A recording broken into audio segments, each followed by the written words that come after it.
bertemu dalam pembelajaran hari ini, yaitu pembelajaran PPKN.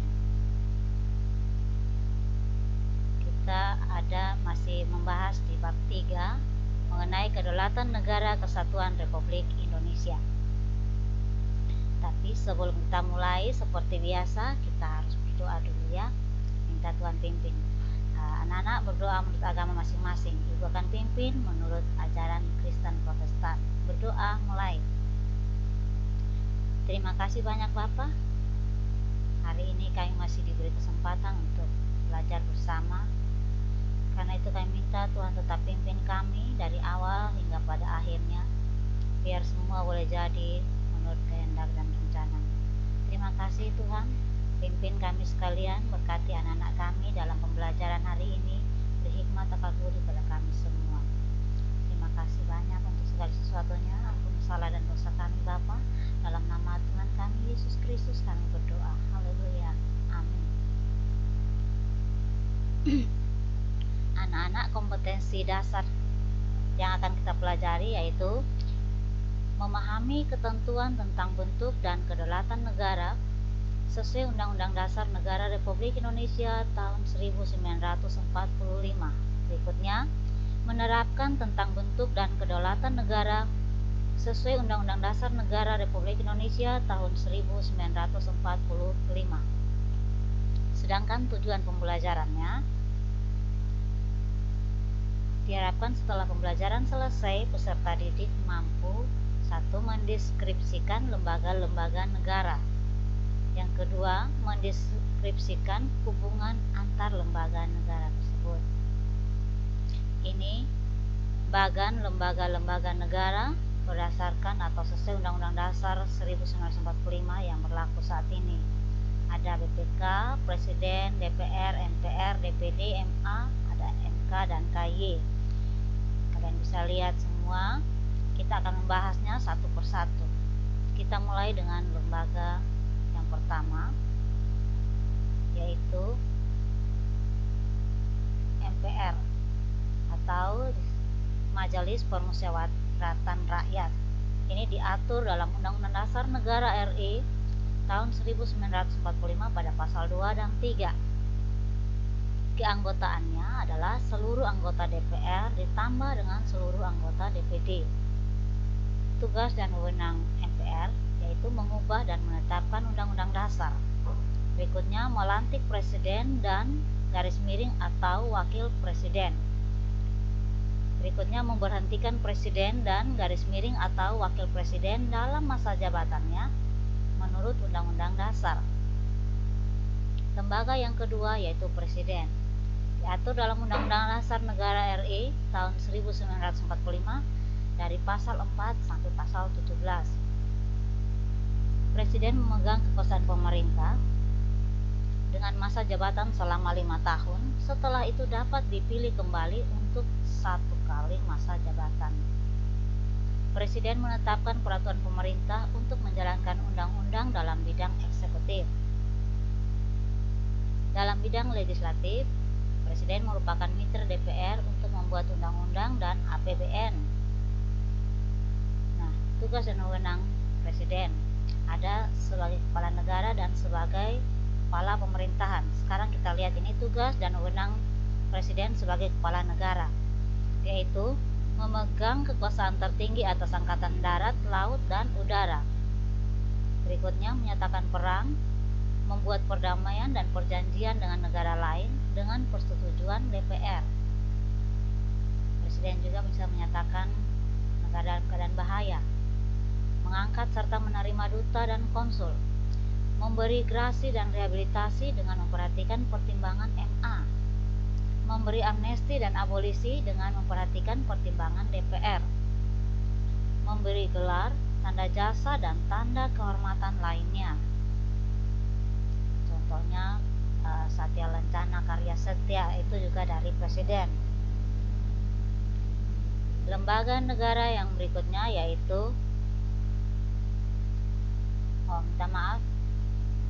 tugas dan wewenang Presiden. Kalau tadi sebagai kepala negara, sekarang sebagai kepala pemerintahan, yaitu mengajukan rancangan undang-undang kepada DPR, menetapkan peraturan pemerintah, mengangkat dan memberhentikan menteri-menteri negara, membuat undang-undang bersama DPR, mengajukan rancangan anggaran pendapatan dan belanja negara atau APBN. Sekarang lembaga negara yang ketiga yang Ibu baru masuk sini, yaitu Dewan Perwakilan Rakyat atau DPR. Diatur dalam Undang-Undang Dasar Negara RI pada pasal 20. DPR adalah lembaga legislatif atau pembuat undang-undang, tapi harus dengan persetujuan Presiden. Jumlah anggotanya 560 orang, masa jabatannya 5 tahun, bersidang sedikitnya sekali dalam setahun. Fungsinya ada 3, yaitu yang pertama legislasi, yaitu menetapkan undang-undang dengan persetujuan Presiden. Yang kedua fungsi anggaran, yaitu menyusun dan menetapkan APBN melalui undang-undang. Yang ketiga fungsi pengawasan, yaitu mengawasi pelaksanaan pemerintahan oleh Presiden. Untuk melaksanakan itu, DPR mempunyai hak-hak tertentu, yaitu 1. Hak interpelasi. Saya ulangi, hak interpelasi ialah hak untuk meminta keterangan kepada pemerintah dalam menjalankan pemerintahan. Yang kedua, hak angket ialah hak untuk melakukan penyelidikan mengenai kebijakan pemerintah yang diduga bertentangan dengan hukum. 3. Hak mengeluarkan pendapat ialah untuk menyampaikan pendapat atau usul mengenai kebijakan pemerintah. Itu tadi tentang DPR. Sekarang lembaga yang keempat, yaitu Dewan Perwakilan Daerah atau DPD. Dalam Undang-Undang Dasar Negara RI tahun 1945 pada pasal 22. Lembaga ini dibentuk untuk menampung aspirasi masyarakat di daerah. Anggotanya dipilih dari setiap provinsi melalui pemilihan umum, sejumlah 4 orang. Berdomisili di daerah pemilihannya, tetapi selama bersidang bertempat tinggal di ibu kota negara, itu dalam Undang-Undang Nomor 17 tahun 2014. Tugas dan wewenang DPD, yaitu mengajukan rancangan undang-undang, membahas rancangan undang-undang, melakukan pengawasan atau pelaksanaan undang-undang yang berkaitan dengan otonomi daerah, hubungan pusat dengan daerah, pembentukan dan pemekaran atau pengembangan daerah, pengelolaan sumber daya alam, serta yang berkaitan dengan perimbangan keuangan pusat dan daerah.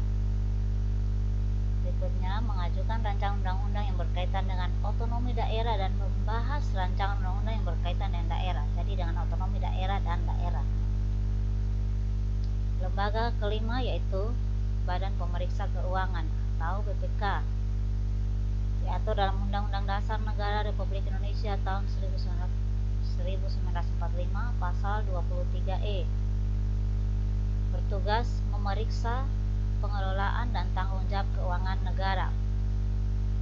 Keanggotaannya berjumlah 9 orang, termasuk ketua dan wakilnya sesuai dengan Undang-Undang Nomor 12 Tahun 2006. Hasil pemeriksaan tersebut diserahkan kepada DPR, DPD dan DPRD sesuai kewenangannya. Sekarang keenam, Mahkamah Agung atau disingkat MA.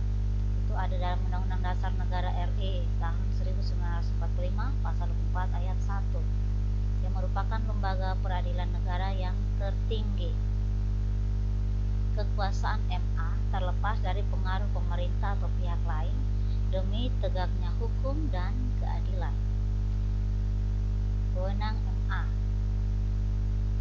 Yang pertama, mengadili pada tingkat kasasi. Berikutnya, menguji peraturan perundang-undangan di bawahnya terhadap undang-undang. Jadi perundang-undangan di bawah itu misalnya peraturan pemerintah dan turun ke bawah lagi. Berikutnya, memilih 3 orang hakim konstitusi untuk Mahkamah Konstitusi. Berikutnya lagi, memberikan pertimbangan kepada Presiden mengenai gerasi dan rehabilitasi. Sekarang lembaga yang ketujuh, Komisi Yudisial atau disingkat KY.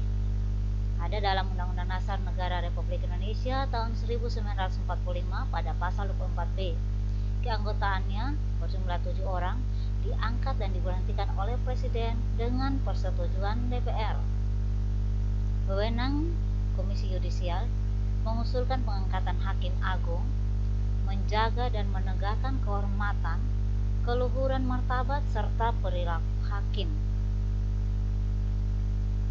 Untuk lembaga yang ke-8, Mahkamah Konstitusi atau disingkat MK. Ini adalah Undang-Undang Dasar RI tahun 1945 pada pasal 24C.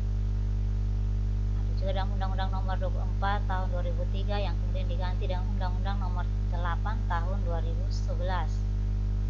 Tugas dan wewenang MK yang pertama, menguji undang-undang terhadap Undang-Undang Dasar RI tahun 1945. Yang kedua, memutuskan sengketa kewenangan lembaga negara. Yang ketiga, memutuskan pembubaran partai politik. Berikutnya, memutus perselisihan hasil pemilu. Itu Mahkamah Konstitusi. Kemudian ada lagi yaitu wajib memberikan putusan atas pendapat DPR mengenai pelanggaran hukum presiden dan garis miring atau wakil presiden menurut Undang-Undang Dasar Negara RI tahun 1945. Jadi itu sudah ada 8 lembaga negara. Sekarang kita lihat hubungan antar lembaga. Yang pertama, MPR dengan DPR dan DPD. Itu merupakan wakil rakyat. Semua anggota DPR dan DPD merupakan anggota MPR. Kemudian antara DPR dengan Presiden, DPD, MPR, dan MK. Itu terlihat dalam hubungan tata kerja, pembuatan undang-undang, dan pemberhentian Presiden.